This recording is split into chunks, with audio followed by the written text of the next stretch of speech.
Kalau bikin buku pakai ChatGPT berarti mendegradasi profesi penulis buku dong. Berarti kami para penulis buku dianggap nggak ada dong. Kenapa kok nggak menghargai sih profesi kami? Coba dijawab itu. Yang pertama. Oke, nah makanya tadi saya gunakan. Jawabannya tadi adalah kebanyakan teori kalian ini.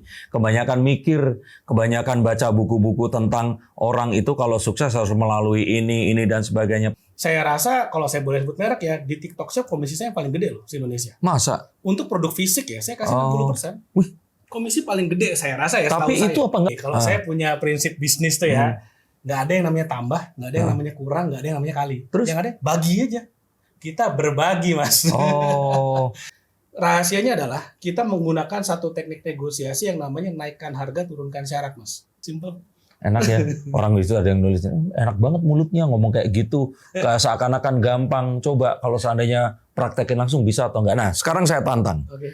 Episode ini episode 2. Ya. Episode 3 nanti ada laptop Ya. dari nol. Benar-benar dari nol ya, maksudnya dari nol.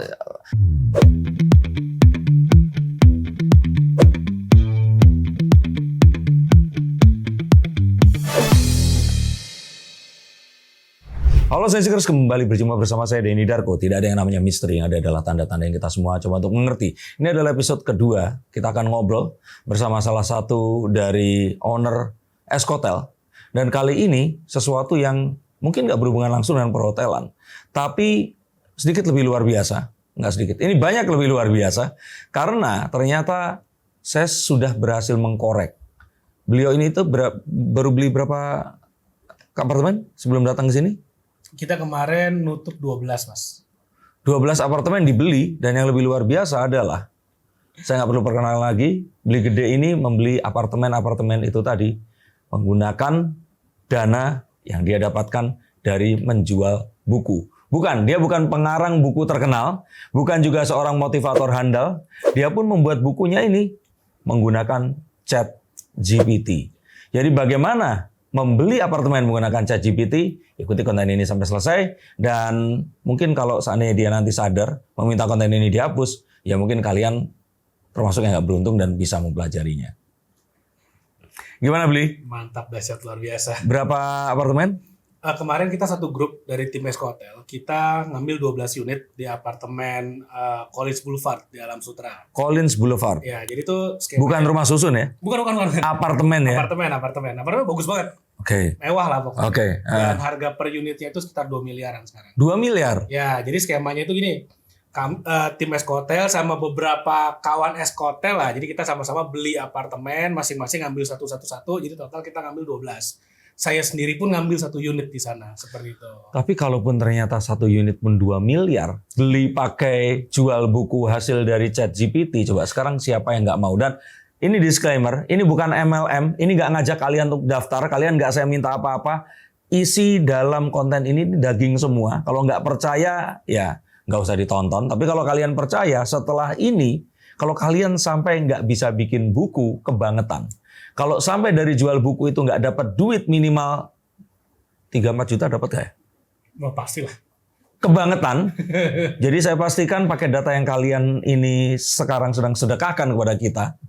Bukan sedekahkan ya, yang sedekahkan pada diri sendiri kalian ini pasti akan kembali dengan jumlah yang berlipat kali. Coba, jadi nggak usah lama-lama, karena biar orang-orang di sini nggak juga kelamaan. Betul. Gimana coba menjelaskannya ChatGPT, bikin buku, terus beli apartemen? Iya, jadi gini, kita kalau sekarang ini kita harus pisahkan antara mindset sekolah kuliah dengan mindset hidup di dunia nyata. Kalau dulu saya kuliah di ITB, jurusan Teknik Geodesi Geomatika. Oke. Saya praktikum yang ngukur-ngukur pakai teodolit itu, ngukur sudut jarak pakai teodolit itu dulu pakai alat yang paling kuno, yang paling susah, disetelnya susah, segala susah. Kenapa? Supaya paham konsepnya. Tapi kalau di dunia nyata, teman-teman saya yang para surveyor itu udah pakai alat paling canggih yang tinggal pencet semuanya udah jadi. Nah, sekarang kita masuk ke dunia bisnis analoginya ya. Di dunia bisnis, tadi kan Mas Darko cerita bahwa menulis buku dengan menggunakan ChatGPT. Jadi ChatGPT itu sebuah alat bantu untuk mempermudah kita, membuat kita jauh lebih produktif. Dan ChatGPT gratis, Mas. Jadi bisa dibilang kita membuat sebuah karya tanpa modal dengan sangat cepat, dan itu bisa kita monetize, kita jadikan sebuah bisnis yang bisa menghasilkan uang. Prinsipnya kayak gitu sebenarnya. Oke, tapi bukan artinya di sini itu gini, ada dua hal nih. Yang pertama adalah anak ITB pantes, pinter seperti itu kan, makanya jago bikin buku. Nanti itu mohon dijawab. Oke. Yang kedua, lah kalau bikin buku pakai ChatGPT berarti mendegradasi profesi penulis buku dong. Berarti kami para penulis buku dianggap nggak ada dong. Kenapa kok nggak menghargai sih profesi kami? Coba dijawab itu. Yang pertama. Oke, nah makanya tadi saya gunakan analogi yang tadi ya. Yang pertama adalah anak ITB, wajar aja anak ITB makanya bisa. Sebenarnya nggak juga. Kenapa? Karena di luar sana banyak orang yang nggak sekolah pun sukses. Karena mereka tahu caranya dan mereka mau execute. Mereka mau execute ilmunya. Itu yang penting. Banyak kok orang-orang yang kemudian sekolahnya mungkin lebih bagus daripada ITB, tapi kemudian karena mereka tidak execute, mereka tidak mau mencoba, kebanyakan mikir, akhirnya juga nggak kemana-mana. Banyak juga yang kayak gitu. Dulu saya pernah menggunakan analogi, kalau misalnya sopirnya Jeff Bezos, akhirnya hidupnya gitu-gitu aja. Kenapa ya? Karena dia nggak mau execute apa yang ada di kepala Jeff Bezos, kan kayak gitu. Nah, itu yang pertanyaan pertama. Jadi sebenarnya menurut saya bukan karena ITB-nya, tapi karena lebih ke mental cowboy-nya aja. Ada ide, hajar, kita lihat hasilnya gimana. Nah, ternyata jadi kan gitu. Nah, lalu kemudian yang kedua, tadi soal menggunakan ChatGPT. Tadi kan makanya saya gunakan analogi di awal, pisahkan dulu nih mindset-nya antara kita di sekolah dengan kita di dunia nyata. Di sekolah kita tujuannya adalah memahami sebuah konsep. Makanya kita menggunakan alat yang paling jadul, yang paling susah biar kita mengerti bagaimana cara kerjanya. Tapi di dunia nyata, analoginya lain deh. Kalau kita bertarung di dalam sebuah dojo bela diri, maka kita harus ikut aturannya. Tapi kalau kita di jalanan, Mas, apapun yang mesti dipakai, kita pakai. Naluri. Yang penting lawan kita geletak, kita bisa kabur menyelamatkan diri. Di dunia bisnis pun sama. Semua teknologi yang ada itu harusnya kita manfaatkan untuk advantage kita. Menurut saya seperti itu. Dan teknologinya udah ada, ya nggak apa-apa dimanfaatkan aja. Yang penting isinya bisa dipertanggungjawabkan. Nah, kenapa saya membuat sebuah buku yang topiknya adalah marketing dan branding? Ya karena itu ekspertis saya. Saya bisa mempertanggungjawabkan isinya. Seperti itu. Makanya ketika saya tawarkan ke publik pun ternyata responnya sangat bagus. Terbukti dari mana? Ternyata dari rating, review, dan recommendation dari marketplace juga sangat positif. Berarti yang pertama jawabannya tadi adalah kebanyakan teori kalian ini, kebanyakan mikir, kebanyakan baca buku-buku tentang orang itu kalau sukses harus melalui ini dan sebagainya. Padahal sebenarnya kunci sukses yang paling utama itu adalah cowboy. Lakukan saja. Nah mungkin orang-orang pun itu kebanyakan mereka itu malu kalau dinilai jelek. Kelihatan jayus atau apa ya kalau orang Bandung bilang kelihatan aneh gitu loh. Padahal sebenarnya semua orang kalau memulai sesuatu pasti akan kelihatan jelek. Nah makanya segera dilakukan agar segera bagus. Jadi apa yang membedakan antara seorang beli gede ini dengan orang-orang yang selama ini hanya bermimpi itu adalah dia nekat mewujudkan mimpinya. Yang kedua, ya tadi itu bahwa sebenarnya ini bukan untuk mengalahkan siapapun. Tapi memang tujuannya di sini adalah yang paling penting, ya sebuah bisnis untuk menghasilkan uang. Kedua, syukur-syukur bisa membantu orang lain dengan konten yang memang itu bagus. Ketiga, ini juga mempermudah orang-orang untuk mendapatkan akses kepada hal-hal yang mungkin mereka ini selama ini nggak mendapatkan teorinya secara benar. Karena ya teknologi ChatGPT itu berarti kan mengumpulkan dengan kecerdasan buatan yang mereka miliki, kaidah-kaidah bisnis dari banyak source diambil, kemudian dijelaskan. Nah dirimu ini mengkurasi kontennya ini tentang apa. Dan berbicara tentang kurasi yang paling akhir dari ini adalah karena dirimu adalah pelaku bisnis dan sukses, akhirnya bisa menilai ChatGPT ini ngawur atau enggak. Dan lagi pula kalau misalkan nanti udah memanfaatkan teknologi, memanfaatkan orang yang beli, nah ngomong-ngomong memanfaatkan, sebenarnya mereka semua nggak merasa dimanfaatkan karena nantinya akan muncul review dan rating. Kalau ternyata bukunya sampah, ya sampah aja, nggak akan dibeli sama orang. Tapi kalau ternyata bukunya bagus, konon katanya orang-orang ini bahkan nggak cuma dirimu yang bisa dapat duit.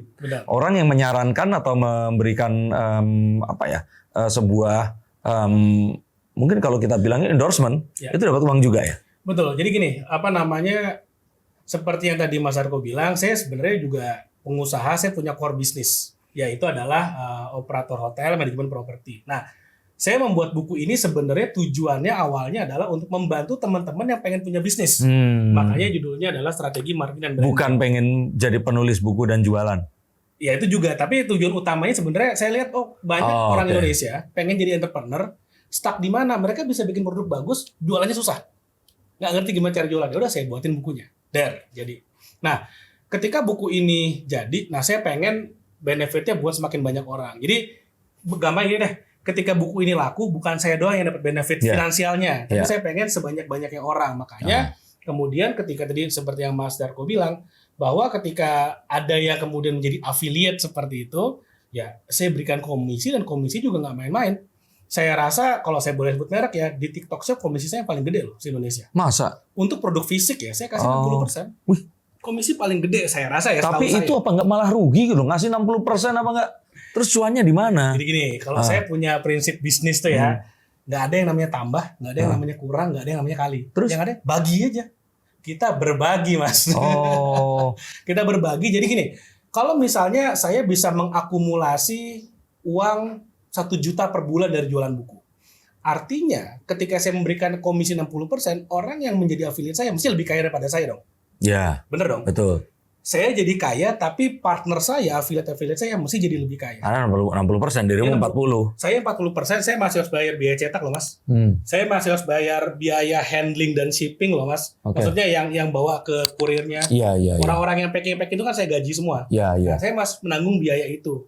Platform fee saya bayar. Kenapa nggak rugi? Maksudnya kan itu menyalahi kaidah ekonomi saat orang belajar bisnis bahwa lo kok bisa kamu yang membuat, yang mengidekan dan memproduksi malah dapat 40%. Jadi gini, ada yang namanya idealisme, karena balik lagi, saya punya core bisnis utama ini adalah buat saya ya CSR-nya deh. Tapi CSR-nya pun masih tetap bisa menguntungkan, why not? TikTok Shop itu menghasilkan berapa so far sampai sekarang? Udah hundreds of millions ya. Dari buku itu? Dari buku doang. Dari judul itu? Iya. Hundreds means lebih dari 100 juta? Iya, udah lebih dari 100 juta. Ya, makanya. Artinya yang menjadi afiliatornya itu pasti keuntungan jauh lebih tinggi daripada saya. Iya. Nah, kenapa saya kasih komisi lebih gede? Idealismenya kayak gini, Mas. Orang yang ini kan saya bikin bukunya untuk orang-orang yang mau bisnis. Kalau misalnya saya bikin bukunya harganya 100.000, komisinya 10%. Dia cuma dapat 10.000 per penjualan. Iya, dia nggak akan bisa ngiklan, dia nggak akan bisa pakai strategi-strategi yang ada di buku tersebut. Udah habis pelurunya. Saya kasih gede, dia bisa bangun tim salesnya sendiri, dia bisa bangun tim resellernya sendiri, dia bisa nge-ads praktekin buku ilmu yang ada di bukunya, sehingga akhirnya mereka juga berkembang ya. Saya juga mendapatkan benefitnya. Ini agak banyak orang tahu bahwa sebenarnya pun, ini nggak ngomongin masalah grit atau tamak loh. 60% diambil duluan itu aja sebenarnya udah kita akan digoblok-goblokin sama orang tua atau juga mentor bisnis kita gitu. Tapi ternyata di situ itu letak kesuksesannya dan malah mengenerate sales lebih banyak dibandingkan kalau kita ngasih mungkin cuma 10 atau 20, 30% saja. Mengerti.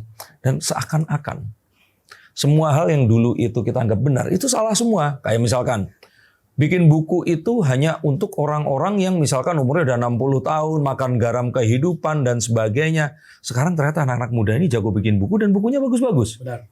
Kedua, yaitu tadi, orang-orang akhirnya memiliki bisnis yang besar dan tumbuh secara finansial dan secara sosial ekonomi itu karena mereka akhirnya melakukan sebuah hal yang dulu itu misalkan orang nggak berani lakukan karena mereka butuh ya.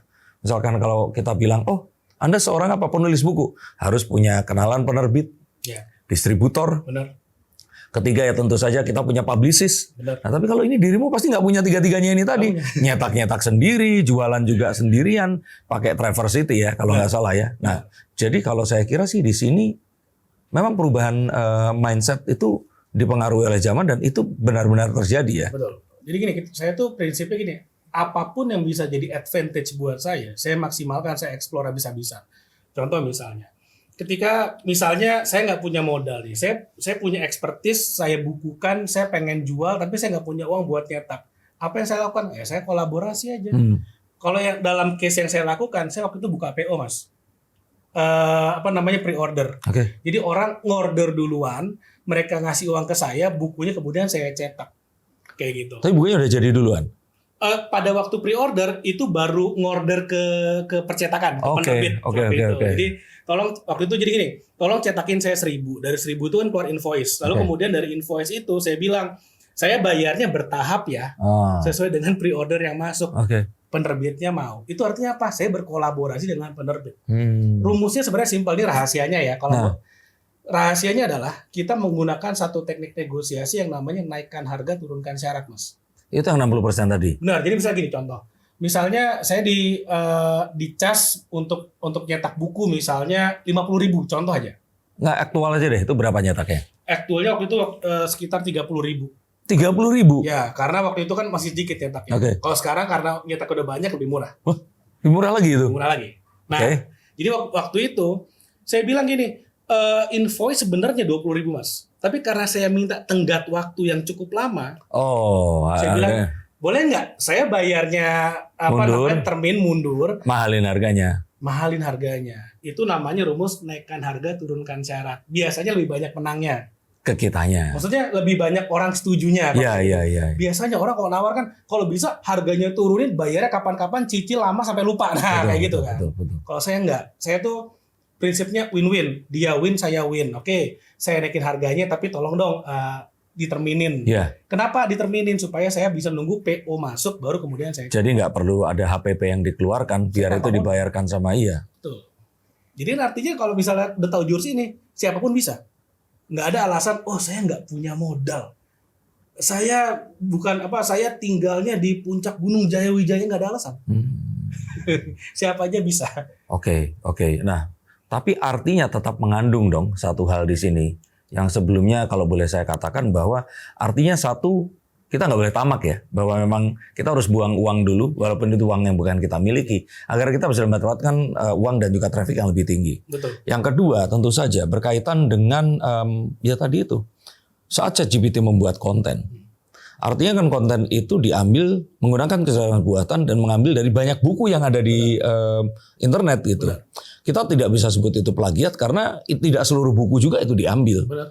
Dan kalaupun ternyata itu sudah tercetak dan tinggal di print, tetap butuh ekspertis dan pengalamanmu untuk membuat itu tadi. Jadi ibarat kata, kalaupun kalian semua ini membuat buku tentang sesuatu, pastikan kalian memiliki pengalaman atau ekspertis di bidang itu. Atau jika tidak, boleh nggak misalkan mengajak berpartner dengan bagi hasil berapa, dirimu yang akan memproofreading buku-buku yang akan dikeluarkan oleh para pemirsa ini, bisa? Betul. Itu bisa banget. Dan gini Mas, kabar baiknya ya.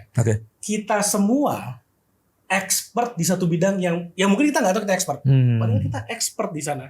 Gini maksudnya, kita sekolah, SD 6 tahun, SMP, SMA 6 tahun, kuliah anggaplah 4 tahun. 16 tahun kita sekolah, kita keluar waktu 16 tahun, biaya mungkin ratusan juta sampai miliaran. Artinya apa? Kita sebenarnya expert kok di satu bidang. Bahkan gini, anak SMA itu expert loh untuk matematika SD, bener nggak? Oh iya betul. Expert. Iya. Betul. Nah, tinggal bagaimana kita bisa mendokumentasikan expertise kita, lalu kemudian ya tinggal dimonetize, entah dalam bentuk buku, e-book, online, course, apapun itu. Setuju. Ini banyak sekali hal-hal yang mungkin saya pun aja ini baru menyadari. Saya yang cowboy ini pun baru menyadari bahwa seperti itu yang selama ini menghalangi. Itu ternyata ya kita menciptakan barrier untuk diri kita sendiri. Maka memang ya apa yang harus ditunggu lagi kalau seperti itu. Tinggal ya bagaimana cara membuatnya nanti kita akan ajarkan. Tapi yang pasti tumbuhkan kemauan dulu. Mau apa? Kedua, miliki sebuah expertise di situ. Dan setelah itu nanti dibuat, ya kita pastikan bahwa hal tersebut bisa di-proofreading atau dibuktikan ini memang sesuatu yang nggak bohong. Karena bisa saja ChatGPT pun itu di beberapa sisi perlu disempurnakan, betul kan? Setuju. Jadi gini, ChatGPT atau Wikipedia atau Google atau paper orang lain ya kan sebenarnya adalah sumber kita. Nah, sekarang yang terbaru adalah ChatGPT atau AI lah kita sebut AI, artificial intelligence. Di mana ini adalah sebuah tool, sebuah alat. Baik lagi yang namanya alat kita yang gunakan. Jangan sampai kita yang digunakan oleh alat. Betul. Kita yang menggunakan alatnya. Sehingga tetap aja perlu ada kontrol kita. Tetap aja ini adalah hasil karya kita yang harusnya mempertanggungjawabkan isinya. Nah, ketika isinya sudah bisa dipertanggungjawabkan dalam arti apa yang kita buat itu adalah satu kebenaran, Ya udah tinggal kita tawarkan ke pasar mau terima atau enggak. Gitu aja. Sesimpel itu aja. Dan tadi beli apartemen itu maksudnya uang dari situ digunakan untuk down payment itu tadi ya? Betul. Nah, jadi gini. Nah, ini sebenarnya kalau saya cerita pasti teman-teman para science seeker akan pikir, kalau kayak gitu gue juga bisa punya properti gitu. Kenapa? Nah, karena gini. Waktu itu ada di properti yang saya beli ya. Jadi saya nggak tahu ini ditayanginnya kapan. Saya nggak tahu apakah ketika ditayangin masih ada promonya atau enggak. Oke. Jadi waktu itu tuh lagi ada promo. Promonya tuh keren banget. Beli unit apartemen, bayar booking fee 10 juta. Yang mana dari hasil jualan buku selama sekian bulan saya adalah duit 10 juta ya buat Ya lebih lah ya. Big ya. Iya. Buat booking fee-nya. Saya bayar booking fee-nya, lalu kemudian semua biaya transaksi dibayarin, termasuk ada biaya akad, biaya BPHTB, biaya asuransi, biaya provisi, semuanya dibayarin sama developer. Dan yang lebih keren lagi, selama 5 tahun cicilannya gratis. Bebas bayar. Jadi ketika misalnya saya beli tahun 2024, saya baru bayar cicilan pertama nanti 2030 Mas. Oh iya 2030 ya. Iya 6 tahun kemudian. 6 tahun kemudian. Jadi bulan ke 61 gitu saya baru bayar. Jadi selama 60 bulan saya nggak usah bayar apa-apa. Nah, boleh digunakan apartemennya? Boleh, bangunan udah jadi Mas. Disewakan? Bisa. Udah jadi, saya tinggal tinggal ngisi interiornya aja. Yang mana ya itu nggak seberapa lah. Nah, yang menarik adalah gini. Saya kebetulan punya perusahaan manajemen properti. Jadi saya mengoperate hotel, mengoperate villa, mengoperate apartemen. Jam bareng sama Mas Boy yang di video yang ini nih. Dan di bawah ini kalian videonya, ini partner dari Beli Gede. Nah, kalian nonton kalau kalian mempertanyakan apa bisnis utamanya. Nah, jadi saya punya bis itu, ya udah saya kawinkan aja. Kan saya mikir, ya udah kalau gitu saya beli unitnya karena udah bisa disewakan, saya sewakan pakai perusahaan saya sendiri. Nah, akhirnya kita hitung-hitungan, kita analisa, ternyata ini masuk nih hitungannya nih. Jadi waktu itu, ini saya sebut angka aja ya, kita transparan aja ya. Dari tim analis kami itu memperkirakan kalau unitnya 2 bedroom Mas, itu bisa menghasilkan net profit untuk owner itu sekitar 7 sampai 8 juta per bulan. Itu udah dipotong semua biaya, termasuk biaya pemeliharaan apartemen, biaya uang gedung, sinking fund, semuanya udah termasuk. Jadi artinya dalam waktu setahun plus minus 100 juta. Bener ya? Betul. 5 tahun kemudian saya mestinya udah ngantongin 500 juta. Saya nggak bayar apa-apa loh, cuma bayar 10 juta di depan, yang mana 10 jutanya pun dibalikin ketika akad. Nah. Berarti sedikit curangnya adalah ini ternyata nggak cuma bikin buku aja bisa menghasilkan, tapi bikin buku dan juga akhirnya bekerja sama dengan Eskotel ya, agar itu bisa dikelolakan dengan cara yang sama dengan bikin buku untuk mendapatkan income. Passive income. Dan punya properti. Dan ini semua memang akhirnya juga akan lebih mudah jika ternyata kita bisa dapat sebuah unit apartemen atau ya aset ya yang bisa langsung disewakan dengan 5 tahun libur bayar itu. Libur bayar. Jadi kan wah kalau kayak gini mas semua orang juga bisa ya memang. Berarti kalau sekarang ini orang-orang pengen punya apartemen di Collins, itu dengan mudah mereka sekarang tinggal nyalain ChatGPT dan bikin buku. Betul. Dan yang menarik gini, produknya nggak mesti buku mas. Buku itu cuma salah satu sarana yang kebetulan saya pakai. Tapi kalau misalkan nih orang itu pengen beli Collins, terus kemudian dikelolakan di Eskotel, dirimu mau dong membantu untuk mereview bukunya kalau ternyata mereka mau bikin pakai ChatGPT, nggak apa-apa? Oh iya nggak masalah. Jadi kalau misalnya mau mengikuti benar-benar jalan saya ya, maksudnya kita mode ATM, amati tiru mentah-mentah ya boleh aja silakan. Dan mau membantu ya? Iya dengan senang hati. Luar biasa. Ini aku juga baru kebayang ternyata seperti itu loh cara berbisnis dan membeli properti ala ya anak-anak milenial dan generasi Z yang sekarang ini.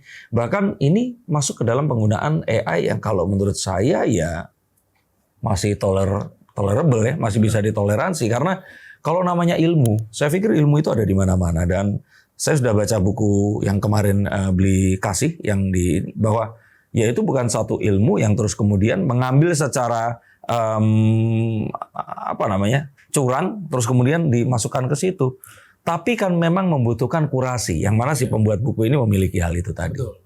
Jadi gini, di buku saya itu sebenarnya simpel yang diceritakan. Jadi ada 69 jurus marketing. Lalu kemudian dijelaskan bagaimana penjabarannya dari jurus itu. Lalu kemudian bagaimana sih perusahaan besar di luar negeri dan di Indonesia mengaplikasikan jurusnya. Jadi dijelasin Di Traveloka tuh gini loh mereka makainya, di Airbnb tuh begini loh, di Amazon tuh begini loh mereka makainya. Lalu kemudian perusahaan science seeker sekarang kan UMKM nih baru mulai. Betul. Kalau di level UMKM tuh mulainya bagaimana? Nah itu aja sebenarnya yang dijelaskan. Jadi bukunya benar-benar memberikan insight dan benar-benar ngasih tahu start dari mana. Nah udah gitu aja Pak, simple. Enak ya, orang itu ada yang nulis, enak banget mulutnya ngomong kayak gitu, kayak seakan-akan gampang. Coba kalau seandainya praktekin langsung bisa atau enggak. Nah sekarang saya tantang. Episode ini episode 2. Episode 3 nanti ada laptop dari nol. Benar-benar dari nol ya. Maksudnya dari nol. Ya kalau misalkan ini masak, bahan makanan disiapin di rumah nggak apa-apa. Tapi nyusunnya di sini. Siap. Berani nggak? Mantap. Bener. Kita buktikan. Ngomong dong berani. Oh berani dong. Salaman dulu. Siap. Nah, jadi praktekin langsung. Biar mereka bisa pause play untuk niru langsung bikin buku pakai ChatGPT. Betul. Bener ya? Kita ATM, amati tiru mentah-mentah. Dan dengan seperti itu, otomatis orang-orang nanti ini akan buktikan kalau mereka semua bisa membuat buku, bisa membagikan ilmu dalam buku itu tadi. Bisa. Nah, episode berikutnya ajarin cara untuk memasarkannya. Karena kan agar tadi itu, ya 60% itu kan dia tadi, ini orang gampang banget ngomongnya kayak begitu. Kan mana mungkin gitu loh, kan kalau kita jualan ya berarti kita harus untung paling besar, tapi ternyata enggak ya 60%. Nah gini, prinsipnya simple. Kita untungnya dikit tapi kali banyak kali sering. Nah iya itu tadi loh, kan gampang mulutnya ngomong terus teori. Tapi itu tadi kalaupun ternyata nggak kenal, saya sih kenal dan saya tahu bener memang dia dapat duitnya. Ditunjukin kok akun Traversity-nya itu. Dan itu nggak mungkin bohong ya. Tapi maksud saya untuk kalian agar percaya. Episode berikutnya nanti biarkan Beli Gede ini mengajarkan menggunakan laptop. Dan laptopnya juga nggak perlu yang sangat canggih sampai teman aja, minjem tetangga juga nggak apa-apa. laptop 10-an juta bisa? Bisa banget. Oke. Nah, yang penting internetnya kenceng ya. Oke. Dan di situ akan diterjemah demokan membuat ChatGPT. Dengan ChatGPT membuat buku dan juga untuk memproving apakah ini kontennya benar atau enggak. Oke. Setelah itu di episode berikutnya cara mengajarkan mengajarkan cara untuk menjual bukunya dengan cara itu tadi ya. Keuntungan yang lebih besar kita berikan ke orang lain agar buku ini laku lebih banyak lagi. Bisa nggak masalah. Bener ya? Pak, jadi prinsipnya gini, kalau kita mau jualan produk biar laku Mas, ini rahasia lagi nih Mas. Gimana? Ada dalam yang namanya produk atau jasa, ada yang namanya value, ada yang namanya harga. Oke. Kalau kita mau barang kita laku, value harus lebih tinggi daripada harga. Iya dong. Karena gini loh, harga mahal atau murah itu relatif. Iya. Buku saya di marketplace harganya 100.000. Itu termasuk mahal loh. Iya, betul. Nggak banyak buku yang lebih mahal daripada buku saya. Betul. Tapi kemudian value yang diberikan itu sangat tinggi sekali. Sehingga orang bayar 100.000 nggak masalah. Karena toh banyak, ini yang bikin saya ngerasa saya harus berkarya lagi ya. Ada orang yang nge-DM mengatakan, utang saya lunas sekian juta, uang saya lunas sekian juta, kan buat saya, waduh, ternyata luar biasa juga. Oke. Nah, untuk kalian semua yang ingin dibantu juga secara personal, nggak apa-apa silakan DM ya. Beli Gede ini akun Instagramnya. Mungkin sekalian nggak nonton episode sebelumnya. Dan langsung ngobrol dengan beliau ini. Karena beliau juga memiliki sebuah kepedulian terhadap UMKM. Beliau juga seorang member dari GCI, BNI, dan juga HIPMI ikut juga kan? Nah, jadi kalau saya pikir ini adalah satu peluang yang sangat sayang jadi kayak jualan MLM. Peluang di sini adalah karena nggak banyak orang-orang yang akhirnya membuka dan benar-benar memberikan apa adanya untuk kalian tiru seperti ini tadi. Maka bagikan video ini. Juga kalau ternyata mau bertanya secara personal silakan. Tapi yang pasti kalian saya tunggu di episode berikutnya nanti. Sekali lagi episode berikutnya akan mengajarkan cara menulis buku menggunakan ChatGPT. Ya. Dan episode yang keempat nanti adalah untuk memasarkan agar buku ini tadi bisa laku. Dan syukur-syukur kalau mereka nanti yang banyak mengikuti, gimana kalau kita ajarkan juga untuk mencari promo di apartemen-apartemen dan membeli atau melunasi hutang atau apapun menggunakan ya uang yang diperoleh dari menjual buku itu tadi. Mungkin terakhir Mas. Apa tuh? Kalau pengen tahu sebenarnya buku saya ini oke atau enggak sih? Ketik aja, mau ketik di Shopee boleh, mau ketik di TikTok Shop boleh. Apa di Tokped ya, TikTok Shop itu ya. 69 strategi marketing branding. Oke. Nggak usah lihat berapa penjualan saya. Lihat ada berapa buku yang dijual di sana dengan total berapa emang? Per hari ini atau per lihat kemarin? Maksudnya gini, lihat ada berapa buku yang dijual. Pembajaknya banyak, Mas. Oh, maksudnya iya. Karena itu tadi piracy is another form of flattery. Iya, pembajakan itu adalah bentuk dari sebuah pujian. Jadi kalau saya lihat, wah yang ngebajak udah 10 nih, wah berarti benar. Iya, dan orang mau untuk beli, tapi mereka ya pengen lebih murah, tapi artinya itu sesuatu yang sangat worth it untuk dibajak. Benar. Saya juga, wah banyak juga yang ngebajak. Tapi total buku yang sudah laku itu berapa? Kalau sampai saat ini sekitar 5.000-an. Itu sejak tahun? Belum setahun. Jadi sekarang kan kita syuting bulan September. Tahun lalu, bulan Agustus saya belum mulai jualan. Kalau kalian masih belum percaya, ini saya minta izinin langsung. Mereka istilahnya beli dari yang bajakan biar murah, nggak apa-apa ya, buat buktiin aja, iya kan? Itu terserah teman-teman. Nah makanya, tapi kalau kalian percaya sama saya, ya kalian harus percaya juga. Saya menyarankan kalian untuk membeli secara resmi agar kalian juga tahu bahwa di dalam buku itu tadi ada sebuah pesan yang ingin disampaikan, bahwa kalian pun juga bisa menulis buku, memasarkannya, melunasi utang, membeli aset, dan apapun yang diharapkan dari buku itu. Dari 5.000 itu berarti pendapatannya lebih dari 100 juta kan? Ya beli apartemen bisa lah. Maksudnya dengan promo yang kayak tadi ya, libur bayar 5 Oh iya. Apalagi kalau misalkan ternyata ini tinggalnya di kota-kota kayak kota-kota di Malang atau Kediri seperti itu. Mungkin itu udah jadi aset rumah juga, yang DP aset rumah yang bisa diteruskan, atau ruko. Betul. Dan gini Mas, ketika saya menulis buku ini, idealisme, semangat, dan roh saya itu adalah untuk membantu teman-teman. Biar maju, biar grow. Makanya saya kasih komisi yang besar segala macam itu buat bantu. Nah, lalu kemudian bagi ya rekan-rekan yang akhirnya membajak lah ya. Saya nggak ngerti spiritnya seperti apa, cuman ketika teman-teman membeli sebuah barang, pasti semangat itu akan terbawa. Iya. Nah, jadi teman-teman silakan kalau misalnya mau ikutan yang spiritnya mau grow bareng ya beli yang asli aja. So ini karena saya orang Bali Mas, saya percaya dengan yang namanya hukum karma Mas. Oh iya. Kayak gitu. Iya. Luar biasa, dan ini adalah yang luar biasa lagi di-share di sini. Sebenarnya kemarin itu dari episode 1 beliau ini cukup sibuk. Saya juga sulit sekali membujuk sampai akhirnya mau share. Dan saya bilang kalau nggak daging semua ini mendingan nggak usah syuting aja. Tapi akhirnya dia tidak hanya menyepakati itu, tapi juga episode berikutnya yang saya yakin ini kalau sampai nggak ada yang bisa niru di sini, ini kebangetan beli. Terima kasih. Makasih banyak. Dan kita janji mau membantu siapapun yang bertanya di sini. Siap. Kalau di message di bawah mungkin nggak langsung dibalas, tapi kalian bisa langsung ke DM ke Instagram saya atau Instagram Beli Gede ini di sini Gede BP. Dan ayo sama-sama, kalian pasti bisa. Dan kalau Beli Gede ini bisa, kalian juga pasti harusnya lebih bisa lagi ya. Pasti bisa. Siap. Terima kasih. Sampai jumpa dan salam. Thank you. Thank you.